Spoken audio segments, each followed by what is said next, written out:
Top quality और consistent performance के लिए सिर्फ सिल्वर पंप नाम याद रखना। और यूक्रेन का मिराज 2000 फाइटर जेट नष्ट। बड़ी खबर आपको बता दें, पायलट ने एयरक्राफ्ट से कूदकर जान बचाई, जहां यूक्रेन दावा ये कर रहा है कि तकनीकी खराबी से ये विमान गिरा है।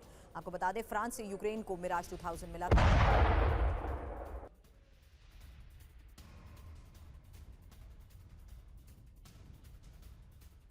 और यूक्रेन के अहम ठिकानों पर रूसी हमले को लेकर अगली बड़ी खबर। रूस 90% ड्रोन हमले कर रहा है और ऊर्जा ठिकानों पर 700 से ज्यादा अटैक।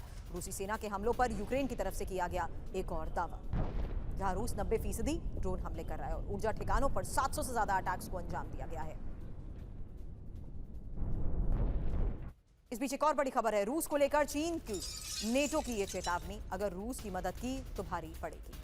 पुतिन के समर्थन में चीन को नतीजे भुगतने होंगे। युद्ध विराम ना होने पर रूस पर प्रतिबंध लगेंगे।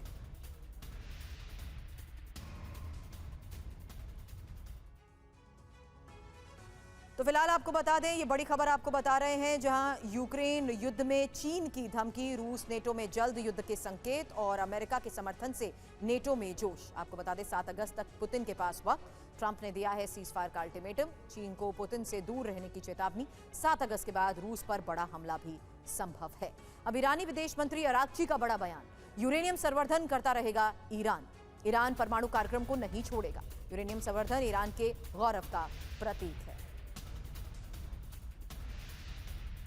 तो एटमी प्रोग्राम जारी है और ये एक और बहुत बड़ा दावा किया गया है, जहां आपको बता दें कि अब ईरानी विदेश मंत्री अराक्ची का ये बड़ा बयान आखिर है क्या। यूरेनियम संवर्धन करता रहेगा ईरान। ईरान परमाणु कार्यक्रम को नहीं छोड़ेगा। यूरेनियम संवर्धन ईरान के गौरव का प्रतीक।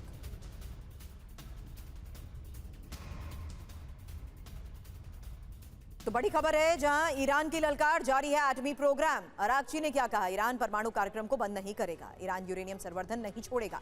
ईरान के गौरव का प्रतीक परमाणु प्रोग्राम, ये हमारे वैज्ञानिकों की उपलब्धि है। परमाणु कार्यक्रम नागरिक ऊर्जा के लिए। अब इसके मायने समझिए, यूएस और इजरायल के सामने नहीं झुकेगा ईरान और शांति समझौते के लिए परमाणु कार्यक्रम को भी नहीं छोड़ेगा। बड़ी बात यह है, 21 जून को यूएस ने ईरानी परमाणु ठिकानों पर हमला किया। बंकर बस्टर बॉम्ब से एटमी ठिकाने तबाह करने का दावा किया था। अब डोनाल्ड ट्रंप किसी भी कीमत पर ईरान का परमाणु संवर्धन बंद करवाना चाहते हैं। उन्होंने एक खास प्लान भी तैयार किया है। वो E3 देशों के जरिए खमेनेई से परमाणु समझौते पर हस्ताक्षर करवाने की तैयारी में है। लेकिन ट्रंप के इस प्लान को खमेनेई, शी जिनपिंग और रूसी राष्ट्रपति की मदद से फेल करने वाले हैं।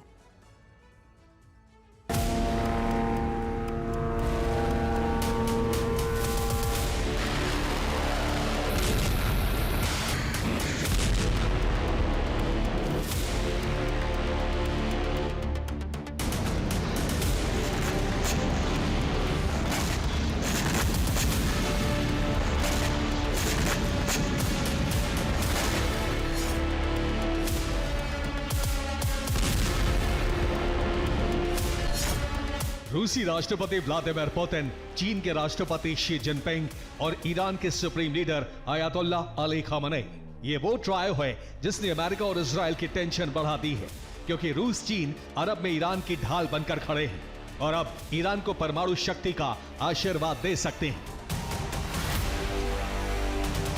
अब ऐसा क्यों कह रहे हैं वो आपको बताएंगे, लेकिन उससे पहले आपको ईरान के विदेश मंत्री अब्बास अराक्ची का लेटेस्ट बयान सुनना जरूरी है, जो ट्रंप और नेतन्याहू की टेंशन बढ़ा रहा है।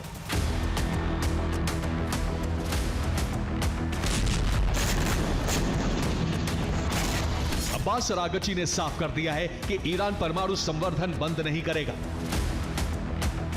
यानी वो हर कीमत पर एटम बम बनाकर रहेगा।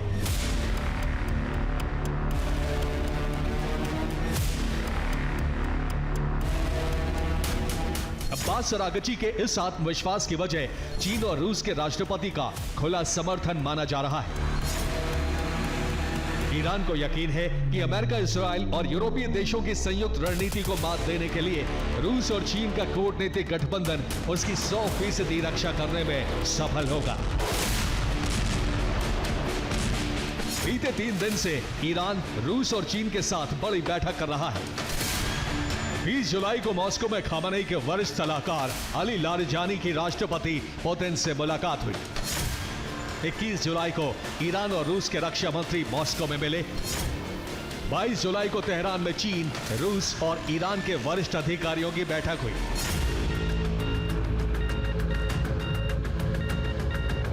इन सभी बैठकों का सिर्फ एक ही एजेंडा था, डोनाल्ड ट्रंप और बेंजामिन नेतन्याहू के हर उस षड्यंत्र को मिट्टी में मिलाना जो ईरान और एटम बम के रास्ते में परेशानी खड़ी कर सकता है।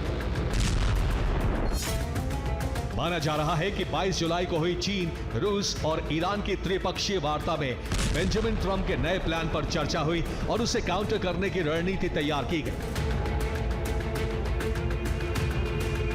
दरअसल ट्रंप अब 2015 में हुए ईरान परमाणु समझौते में खामेनेई को फंसाने की तैयारी में है, जिसके लिए उन्होंने फ्रांस, जर्मनी और ब्रिटेन को मोहरा बनाया है। ट्रंप ईरान को JCPOA का दोषी ठहराना चाहते हैं। चूंकि ट्रंप ने 2018 में अमेरिका को JCPOA से अलग कर लिया, इसलिए वो खुद ऐसा नहीं कर सकते। फ्रांस, जर्मनी और ब्रिटेन के जरिए ईरान को घेरने की तैयारी है। 25 जुलाई को E3 देशों के साथ ईरान की बैठक है। इस बैठक में ईरान को परमाणु समझौते पर हस्ताक्षर के लिए दबाव डाला जाएगा। ऐसा नहीं करने पर JCPOA का दोषी ठहराया जा सकता है, जिसके बाद ईरान पर वो सभी प्रतिबंध लगाए जाएंगे जो 2015 से पहले उस पर लागू थे।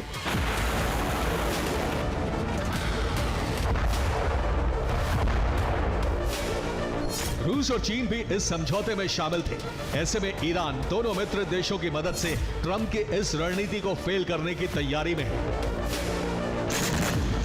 आज तेहरान में हुई बैठक में इसी पर मंथन किया गया। साफ है, ईरान किसी भी कीमत पर ना तो किसी दबाव में आने वाला है और ना ही परमाणु संवर्धन रोकेगा, जो अरब में महायुद्ध शुरू कर सकता है। और इजराइल ने इसकी तैयारी शुरू कर दी है।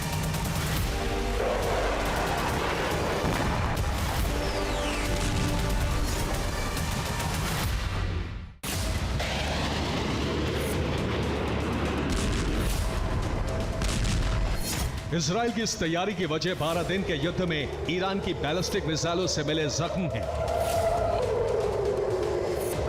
ईरान की बैलिस्टिक मिसाइलों ने तेल अवीव में कई इमारतों को तबाह कर दिया था और भीषण तबाही मचाई थी।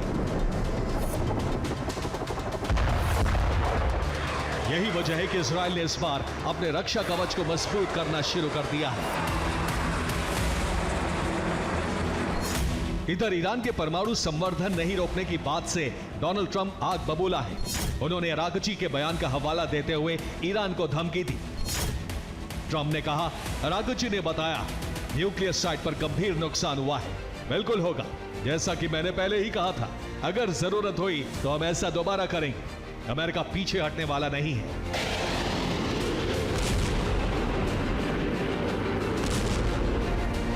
ट्रंप भले ही ईरान पर दोबारा हमले की बात कर रहे हैं, लेकिन इस बार यह युद्ध पहले से कहीं ज्यादा विध्वंसक हो सकता है, जिसका ट्रेलर कैस्पियन सागर से आई ये तस्वीरें हैं।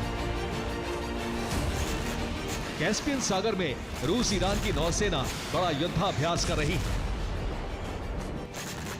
यह युद्धाभ्यास 3 दिन तक जारी रहने वाला है। इसे कासारेक्स 2025 नाम दिया गया है।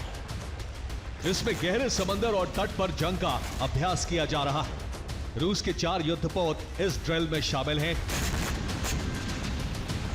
सिर्फ इतना ही नहीं, चीन, रूस और ईरान की सेना के बीच स्नाइपर प्रतियोगिता जारी है।